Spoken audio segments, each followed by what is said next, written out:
Welcome everybody, this is Tim Watrous, President of Digital Advisors. And this is Kevin Gordon, President of Capital Advisors Group. We'd like to welcome you to our K-12 Politics and Tech video series. Our objective is to give you the absolute latest of what's going on in Sacramento that affects public school districts, obviously, and as well as all the technology stuff that's going on that's so vital to delivering for kids these days. And remember, if you find these videos useful, please take a moment to subscribe to the channel and share out over social media. You're our marketing team. We appreciate your support, and let's go ahead and get started. Welcome everybody, Tim Watrous back with another episode of K-12 Politics and Tech. As always, co-host Kevin Gordon is here, President of Capital Advisors. Kevin, glad to have you here. Good to see you guys. And our frequent and favorite guest, Governor Bob Wise, former Governor Bob Wise of West Virginia, also started Future Ready, does a lot of wonderful things out there to support education, including being here to share his wisdom on DC. Governor Wise, glad to have you back. Good to be back. A lot happening. Yeah, oh boy. That's one of the challenges, trying to keep the show short with all the great things to cover. But Kevin, we're having a lot of challenges in the state with COVID and the numbers rising. I know it's national news. Can you talk a little bit about the governor's executive order that we're expecting to see out here today? Yeah, we did get tipped off earlier in the week, and I know for those of you that are our client superintendents and CBOs, we sent a little note the other night letting you know that the governor, very likely today, right as we speak actually, is going to be announcing stay-at-home orders and in specific counties. And the real question was, what are the implications for schools? And what they wanted us to basically convey to everybody was that the guidelines that we've had under the color-coded systems that we've been operating under stay in place. So that means if you've got those waivers for elementary, if you've got small group instruction happening, irrespective of the color code that you're in, that continues to move forward. You do not end up closing. Now, for the school districts that have not done any reopening, for example, for a hybrid approach to instruction, that's going to get put on hold, just like it would under the normal color-coded kind of pattern. So obviously, if you're in the purple color and you were looking at trying to do a hybrid type of instruction, bringing kids back that are not in some of those unique setups that had been allowed for under the guidance, and again, the small group kind of work that we're doing with kids with disabilities and learning challenges, as well as the opening in elementary grades by virtue of waiver. If you're outside of those things, yeah, you are going to get delayed by these stay-at-home orders. But the major litmus test is, what would have the rules been regardless of a stay-at-home order based on the color coding system we have? So for their postscript on this thing is that there is no impact to the stay-at-home order on the guidance that have been issued so far with regard to education. Now, the bigger stumbling block will be the potential for a continued call by some of our friends in organized labor, particularly some of the certificated unions have been outspoken about the need to not open up, even in small groups, even in those things. Of course, that's their advocacy. There's nothing from a regulatory or legal standpoint. That's just political pressure from their own point of view. We are going to have that and maybe more of that as a result of stay-at-home orders. So we'll just kind of have to see what happens with that. But we did want to let you know that that was going down this week. Well, thanks, Kevin. And yeah, it's sad news. I know I was on the phone with clients this week, and they were urgently planning and getting ready for a return immediately after the holidays. And of course, that'll be on hold now with this order. So we'll look for more news from you on that in future broadcasts, but thanks for letting us know. And Governor Wise, there's some new talk in DC about trying to squeeze in a bipartisan stimulus package before the December 11th break, where everyone leaves for break. Can you tell us a little bit about that proposal and perhaps the likelihood if you see anything passing before the end of next week? So the next week, the next 7 days are critical because the federal funding, two things happen in terms of financing for education. First is the regular appropriations process, and the Congress extended the deadline until December the 11th. And if they don't come up with a bill and they don't do anything, the government shuts down. Not going to happen. And in fact, they've agreed on pretty much on most of the appropriation bills that need to flow. So look, in terms of regular federal funding, look to see getting about the same amount as you received the last time through the regular process. Now, second major action is on the stimulus package. There is new life. A group of moderates on the Republican and Democratic side in the Senate have come forward with a bill for $908 billion. That's billion with a B total, of which about 82 billion would go towards education. The significance of this is, if you recall from our last get together, the House Democrats were proposing 2.2 trillion. The Senate Republicans were proposing 500 billion, then got it up a little bit. And so this comes fairly in the middle, and more Republicans and Democrats are saying sounds reasonable because several things happening. The economy is beginning to really tank, and people are going to run out of their unemployment benefits and other care-related programs at the end of this year. So a lot of real concern there. The second one is that the other programs, including small businesses, are saying, hey, we need another round of help, particularly if we're spiking again. And the third thing is there are two critical Senate elections that are taking place in Georgia, and those two Republican incumbents do not want to be found not having supported something that is vital for their folks. So all of which is to say is there's, I think, a better likelihood that you could see some sort of stimulus package emerge.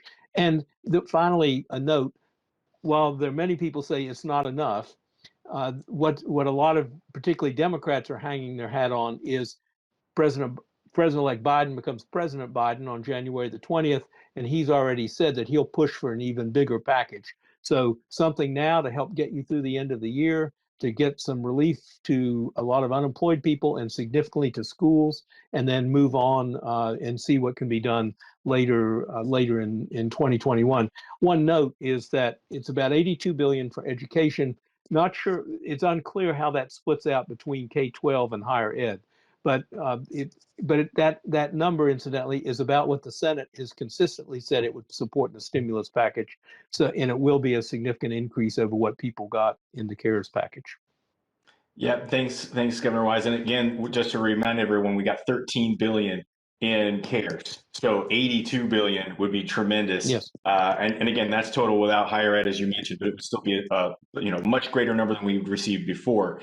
And I think it's actually interesting, even in the most conservative offering, which came from the Republicans, Mnuchin, I believe, that was a $500 billion package that you mentioned. There was $100 billion in there for education. So we're seeing a significant number in any version of a stimulus, and we're just still without a stimulus. So there has been there's a consistent 75 to $100 billion for education that came from the White House, that came from Senator McConnell, the leader of the Senate, Republican leader of the Senate, and that's been in the Democrats' bill. So I think you can look to 75 to $100 billion in additional funding.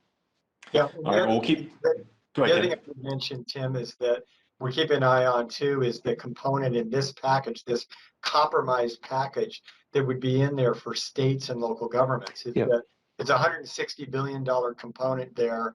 We'd get somewhere around 10%, maybe a little bit north of that. That would exceed the amount of money that the governor was hoping would be passed and put into a budget. He wanted $14 billion as the net gain to California as a result of stimulus. So this much, much smaller overall package would still yield good numbers for education, decent numbers for the state of California, ironically. And even though the economic picture for the state budget revenues have changed dramatically, that 16 billion or so would go a long way to helping in California for a variety of different needs that we are going to have in the coming year. Yeah, and to Kevin's point, if it is set up anywhere near what the CARES package was, some of that state and local money is flexible and can be used for education related as well, probably used for health and safety measures related to reopening schools and other government facilities. Well, thanks, Governor Wise. And something that we've talked about often is the hope that we're going to see some sort of change in E-rate. We haven't seen it.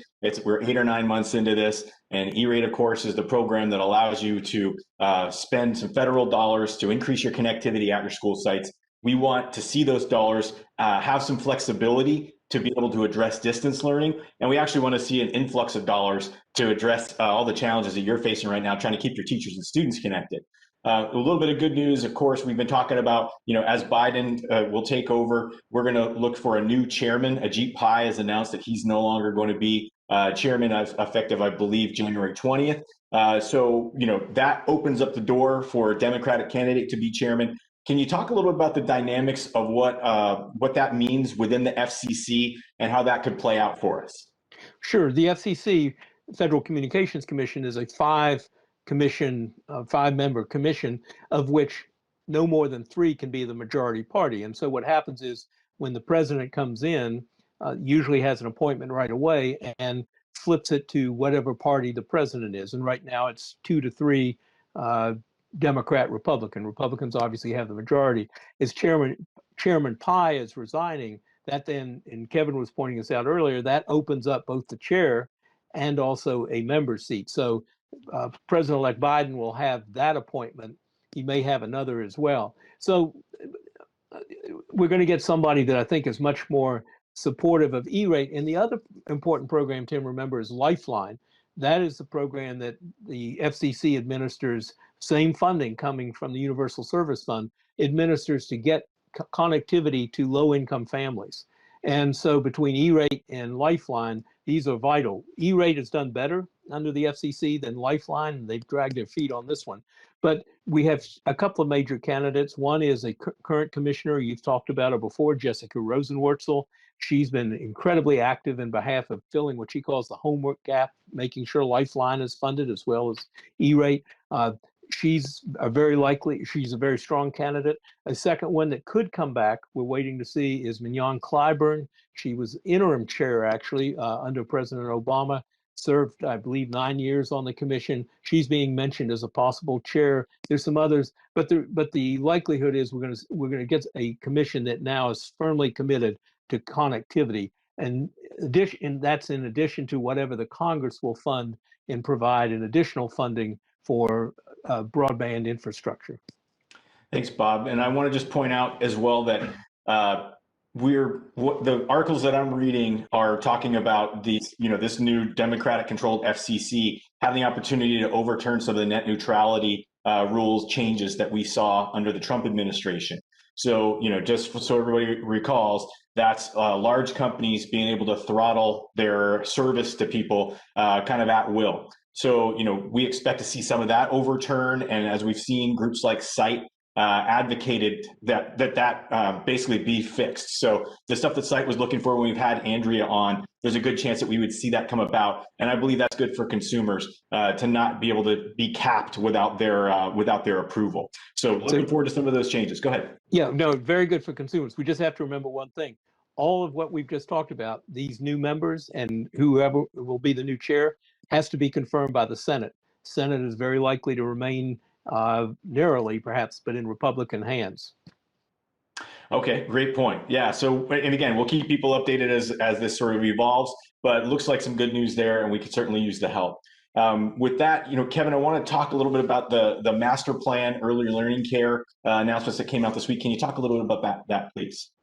Yeah, so the governor did announce the release of this report that's been being developed now for quite some time, the master plan for early learning and care.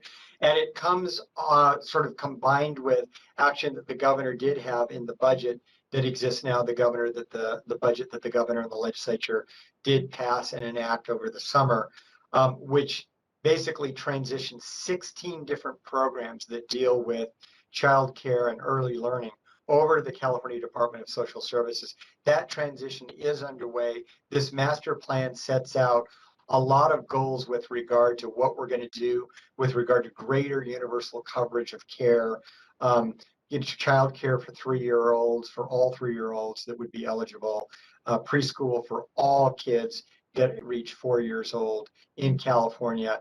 The one thing that some of the critics have noted, but I think, you have to take a step at a time, the fact that they embrace this public policy, in as the state of California, as a part of its policy, the money would seemingly follow. But, there's been some criticism that there isn't any money that's sort of explicitly, connected to this at this point yet. But I honestly think that the release of the report now is the forerunner to what will be the governor's announcement on January the 10th with regard to his state budget, that you will actually see the other answers to the rest of this, which is where's the money in that budget. And maybe it's a multi-year plan. I mean, this is a 10-year strategy. So, you're not going to see all the money all at once, and the state's not really in a position to do it all at once. But I guarantee you we're going to be looking for something probably pretty bold in the January budget as it relates to both of these issues, childcare and early learning generally. So that's the news this week that came out on that particular report. Thanks, Kevin. And yeah, we'll look forward to some more information there. It's like a lot of the stories that we cover here, they continue to evolve. So thanks for sharing that. Speaking of evolving stories, I think we've been, since we started this broadcast, we've been talking about cybersecurity, how important that is, especially in the pandemic. And as schools came back online, there's been more cybercrime. We were reporting Miami-Dade was attacked, Clark County in Las Vegas, some of the largest districts in the US. Districts are paying ransoms in some cases, not in others, and their data is being exposed. This week, a big story came out about Baltimore public schools actually shutting down, sending kids and teachers home for days while they tried to fix a ransomware attack. So the FBI is involved in this, and the FBI is saying if you do get an attack, do not negotiate, do not pay the ransom. Instead, reach out to the FBI. We're going to put a little link to the article about that Baltimore situation in the underneath the video and in the email that goes out to the capital advisors and digital advisors clients. But again, I just want to reiterate, if you haven't taken the time to put some measures in place or even think about cybersecurity, you can't afford to not address this. And just speaking of when we're thinking about one-time dollars, which we'll get to in a little bit, it might be a great thing to spend some dollars on is trying to improve your cybersecurity posture so that this doesn't happen to you, or if it does happen to you, it doesn't have such a big impact. So again, we just want to reiterate that's a big issue. It keeps coming up. AWS was down this week. They didn't say exactly why. K-12, the curriculum company, had a ransomware attack that they were in the news for. We'll put a link in there as well. This is very serious, and I think I'm a broken record by now, but hopefully everyone's paying a little bit of attention because this could have a major impact on your ability to connect with your students and your teachers and protecting your own data. With that, Kevin, I know you had a massive event yesterday. Over 1,000 people jumped on to listen to you and the partners talk to the state controller, state treasurer. Can you tell us a little bit about that conversation? How did it go, and what were some of the key takeaways for those that weren't able to make it? Yeah, I mean, you couldn't get off that call without some sense of optimism. One of the special guests, of course, in addition to, a controller and a state treasurer who are both, strong supporters of public education, and everybody that was on could see that. So having these sort of guardians of all the state resources at the state level be also as engaged as they are in education issues and some of the problems we have were great. But we also had the governor's director of finance, Keely Bosler, was on, and really shared with folks quite candidly her assessment of the LAO's report, which she commended as good work. Talked about the fact that there's clearly a good deal more state revenue than otherwise was anticipated. She said in kind of a light moment that, hey, we were wrong, and we're glad to be wrong in circumstances like this because it's wrong in the right direction, right? When there's way more revenue than we would otherwise expected. And she was just terrific, put sort of a human face on the Department of Finance as it comes to recognizing that we may be doing well in terms of revenue, way better than expected in the state of California for programs that serve all families. But we do know that there's huge economic stress and misfortune happening at the lower ends of the economic spectrum, and that we can't ignore that. Now, the good news I would look at is that to the degree that we'll be restoring cuts across a lot of different key areas that were otherwise going to get cut, to reverse deferrals, which we hope will be part of the governor's plan in January, to go and take these actions, affect all of those same families that are being hurt so badly at that bottom end of the economic structure. So while yes, it underscores, these revenue numbers underscore that it's a K-shaped recovery, if you will. People at the top are doing well, and people at the bottom are doing really badly. The good news is that we have the resources in government to try to address some of those needs, and we're not going to be trying to go through a crisis and cut vital programs simultaneously.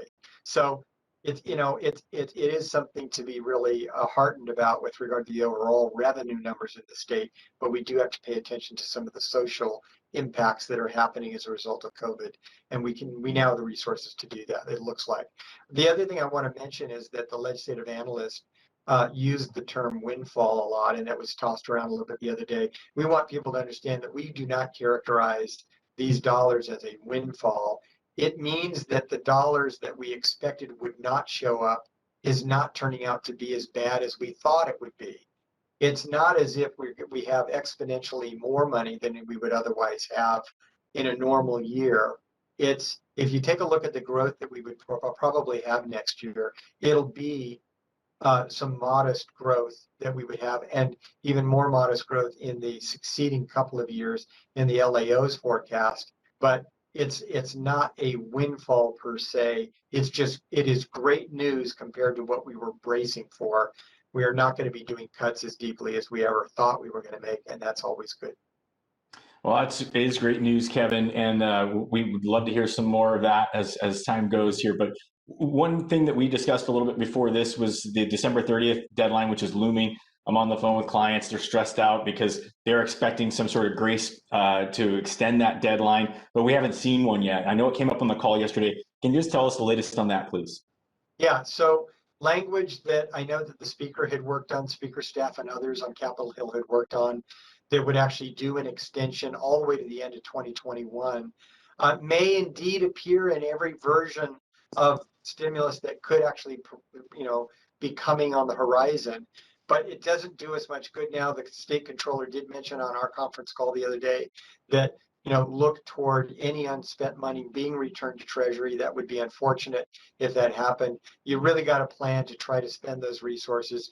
Know that any expenditures you make, even though the rules say that you have to have the service delivered, that they are accommodating that any circumstances beyond the district's control, beyond the local education agency's control, to get whatever it is you purchased in is not going to be a hit on you. So if it's a supply chain issue, you got documentation on more Chromebooks that you've ordered to have on hand in case things break, or just to have the kind of supply that you're going to need to continue to meet the needs of these kids in a COVID environment, in a distance learning environment. You can order those things, and if they don't get delivered by December 30th, as long as you've got some sort of documentation that shows that it's a supply chain issue, it's not something that you could have controlled, then you're going to be just fine.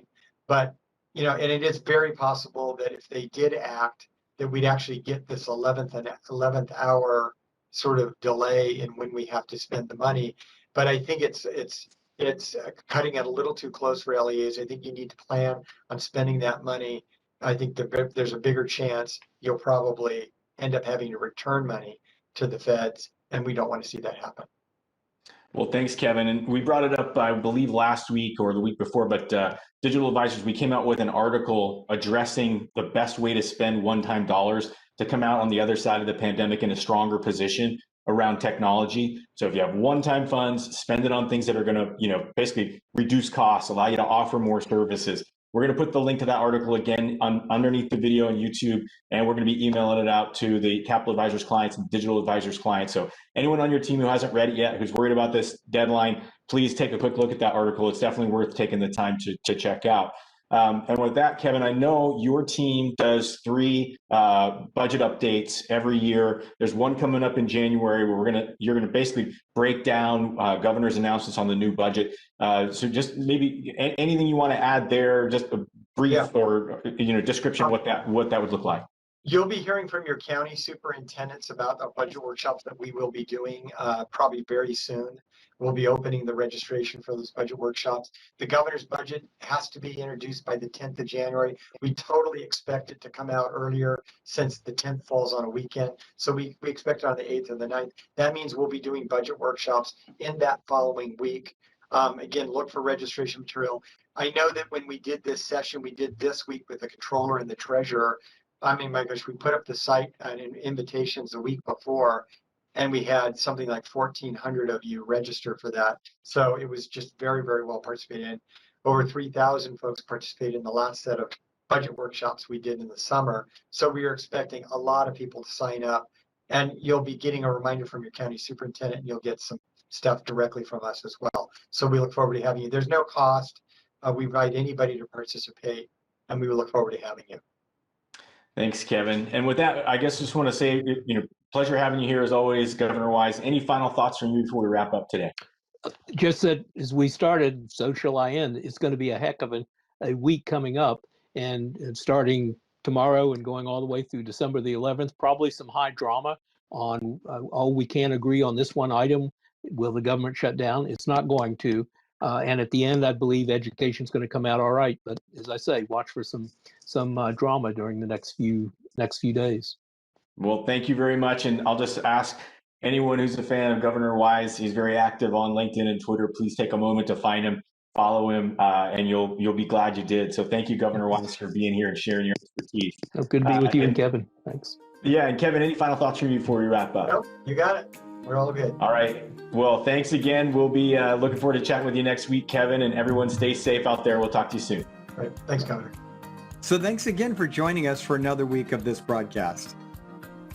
And I just want to take a moment to remind you, if you haven't already, please subscribe to our channel and share this out over social media. Again, you're our marketing team. I'll also finish by saying, if you have some questions, please send them our way. We'd be happy to address them on a future broadcast. So with that, thanks everybody, and we'll talk soon.